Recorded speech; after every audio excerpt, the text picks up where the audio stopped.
Senador Bato, paano yan? Kukunin ka na ng ICC. Ito ang itatak mo sa kukuti mo, Senador Bato. Kukunin ka ng ICC, magpaliwanag ka na sa ICC. Sa ICC na lang ito magpaliwanag dahil deserve ng mga pamilya ng mga biktima at ng international community ang kasagutan kaugnay ng libu-libong bilang ng mga taong nasawi sa ilalim ng kanyang termino ng PNP.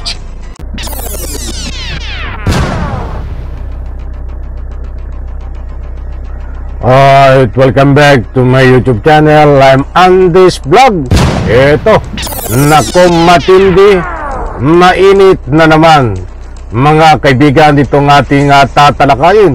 Naku po, Senador Bato, kukunin na ng ICC, ibinigay na sa ICC, magpaliwanag na lang sa ICC. Yan ang mainit na usapin, mga mahal kong taga-subaybay. Dahil dito sa plano at binitawan ng mga pangyayari tungkol dito sa mga batikan na congressman na membro ng Quad Committee ay nagkasundo sila na magpaliwanag na lang sa ICC itong Senador Bato.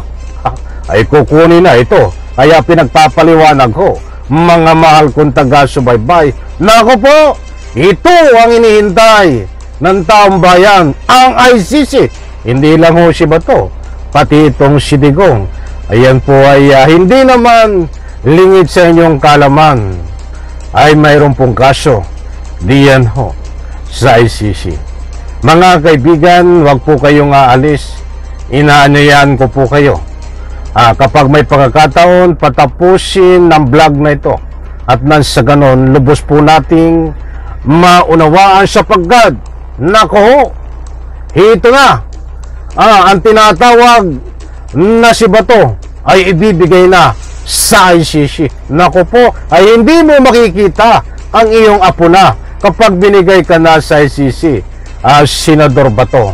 Dumating na ang paniningil, datapuat, magbayad ka, Senador Bato. Hindi lang o taong bayan ang nagsasabi na kunin ka na ng ICC. Hindi lang o taong bayan ang nagsasabi na magpaliwanag ka sa ICC. Bagos itong Quad Committee ho ay nagdesisyon na magpaliwanag ka sa ICC, Senador Bato. Ito ang kasagutan, mga mahal kong taga-subaybay. Ayaw ko kayong biktimahin ng anumang fake news. Datapuat dito sa puntong ito ay gusto kong ibahagi sa inyo ang katibayan, itong mga kasunduan kung paano magpaliwanag sa ICC itong si Bato. Nako, matindi ito.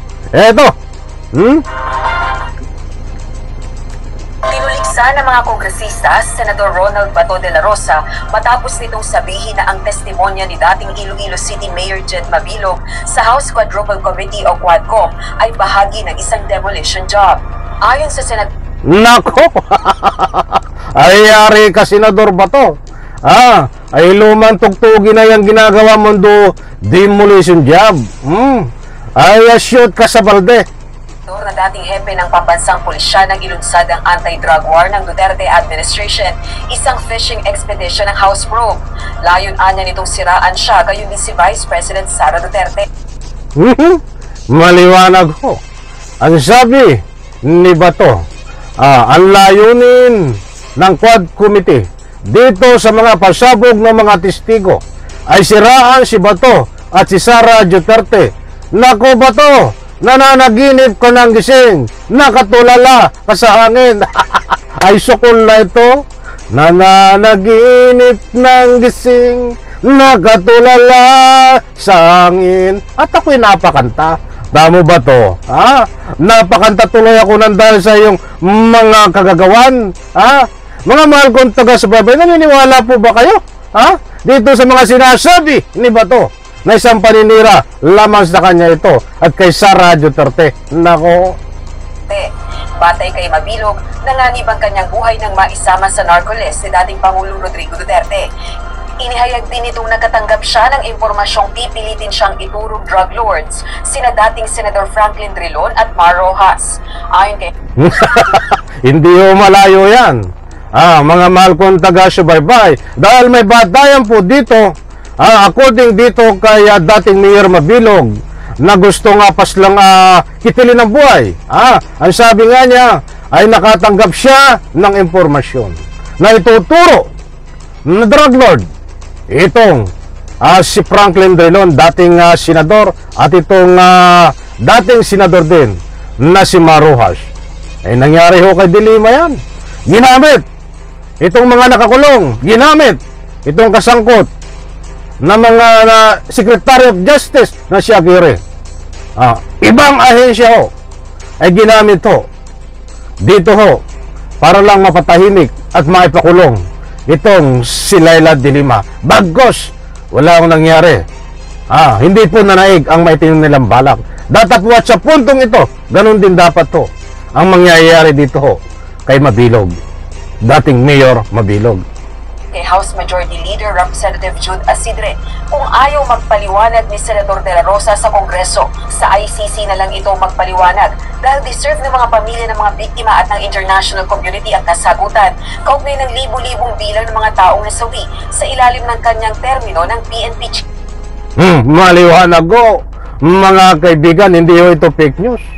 Kung ayaw magpaliwanag ni Senador Bato diyan po sa Quad Committee, ay nagdesisyon po ang Quad Committee na magpaliwanag si Senador Bato sa ICC.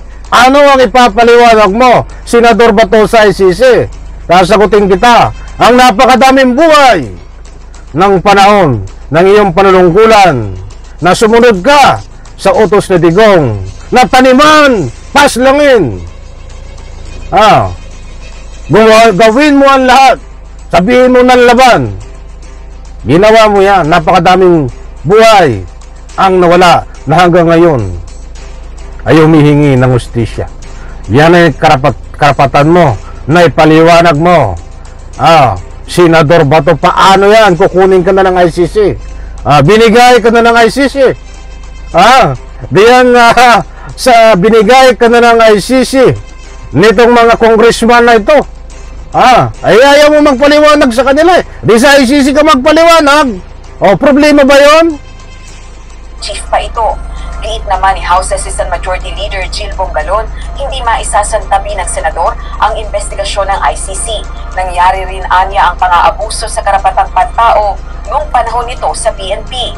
Mariinding itinanggi ni House Quadcom Co-Chairperson Representative Robert A. Smorbers ang paratang ni Senator De La Rosa. Maliwanag ko. Kasi ang daming paratang ni De La Rosa ho. Nakisyo, paninira lang sa kanya. Isang demolition job. Itong ginaganap na hearing. Talagang nananaginip ka ng gising, Senador Bato. Kaya itong timsong ko sa iyo nananaginip ng gising, nakatulala sa hangin. Ayun ay para ho kay Senador Bato. Nananaginip ng gising. Ito ang itatak mo sa kukuti mo, Senador Bato. Kukunin ka ng ICC, magpaliwanag ka na sa ICC kapag kinuha ka. Katulad ng nasabi ko, binigyan kita ng idea kung ano ang dapat ipaliwanag mo. Yari! Pero wala akong demolition job. Ang Quadcom, ang mandato ng Quadcom ay imbestigahan yung mga issues that are of national importance. Ano ito? Yung issue tungkol sa pagkalat ng droga sa ating bansa. Issue na walang pakundangang pagpatay sa ating mga inosente at mga inosenteng mga sibilyan na tama ho. Ang layunin yan ay itong mga hindi naiimbestigahan katulad ng yung mga panahon ng panunungkulan noon ni Duterte at saka yung mga kasalukuyan. Sasabihin naman ni Bato, alam mo kinakatira ni Bato pag nagpapa-interview sa anumang malaking stream media na bakit ngayon lang lumabas yung mga ganyan. Itatak mo sa kukuti mo, Senador Bato, kung bakit ngayon lang lumabas itong mga tumitestigo laban sa inyo. Dahil, ito ha, tandaan mo, senador Bato, wala silang makuhang hustisya noon. Panahon ng panunungkulan, may kaway PNP chief kahit magsampa ng kaso sa korte. Dahil, pinapakailaman ni Digong, hawak lahat ang ahensya. Hawak ka ni Digong. Lahat ma-dismiss ang kaso. Kapag kumontra ka at kinontra, ito si Digong, pantay ang dalawang paa. Ganyan po ang nangyayari. Kaya kung gusto mong mabuhay ng tahimik noon, panahon ni Digong, panahon nitong si Bato, huwag kang kumontra o umalis ka na lang ng sarili nating bansa na Republika ng Pilipinas, katulad ng ginawa nitong dating mayor na si Mabilog. Nako, eto pa, mga kababayan, at other issues that is related to public order and safety. Wala hong political dyan, wala hong demolition job dyan, hindi ho namin tinitingnan yung 2028. Nagka-anim na pagdinig na ang Quadcom. so maliwanag o mga kaibigan, itatak mo rin sa kukuti mo, Senador Bato, walang demolition job, trabaho lang ito. Dapat ganyan ang ginawa mo nung PNP chief ka. Imbestigahan lahat. Hindi ka magkaroon ng investigasyon noon kung ano man ang kung sino man ang nawawala ng buhay dahil tatamaan ka eh. Katulad ngayon, tinatamaan ka. Duterte, Digong, ikaw tinatamaan. Dahil panahon ng panunungkulan mo yan.